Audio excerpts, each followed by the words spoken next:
ராகி அடை எப்படி செய்யறதுன்னு சொல்லி பார்க்கலாம். இந்த அடையில் வந்து எல்லா சத்துமே நமக்கு வந்து கிடைச்சிரும். இந்த மாதிரி அனிமிக்காக இருக்கிறவங்க இந்த மாதிரி அடை செஞ்சு சாப்பிட்டா சீக்கிரமாக அந்த ஹெச்பி வந்து ஹீமோக்ளோபின் வந்து சீக்கிரமாக இன்க்ரீஸ் ஆகும். நல்லாவே இதை கண்கூட பார்க்கலாம்.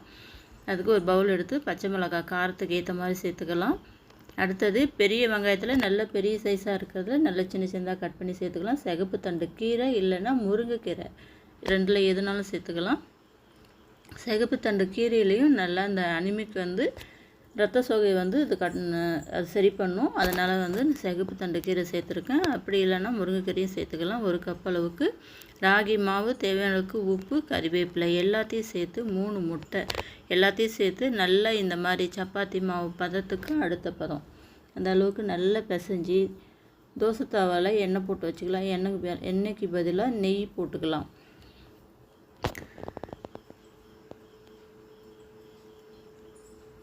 அப்படியே மாவு வச்சு ஒரு சுற்று நல்லா எல்லாத்தையும் நல்லா ஸ்ப்ரெட் பண்ணி விட்டுட்டு கையில் தண்ணி தொட்டு நல்லா மெலிசாக தட்டி நல்லா மிதமான தீயில் நல்லா மொறுமொறுன்னு ஒரு பக்கம் வெந்த பிறகு மேலேயும் எண்ணெய் போட்டுக்கலாம். எண்ணெய் இல்லைன்னா நெய் போட்டுக்கலாம். நல்லா மொறுமொறுன்னு அடியில் வெந்த பிறகு அப்படியே திருப்பி போட்டு அடுத்த பக்கமும் அதே மாதிரி நல்லா வேகணும். நல்லா வெந்தால் தான் இந்த அடை வந்து நல்லா டேஸ்ட்டாக இருக்கும். நல்லா மொறுமொறுன்னு.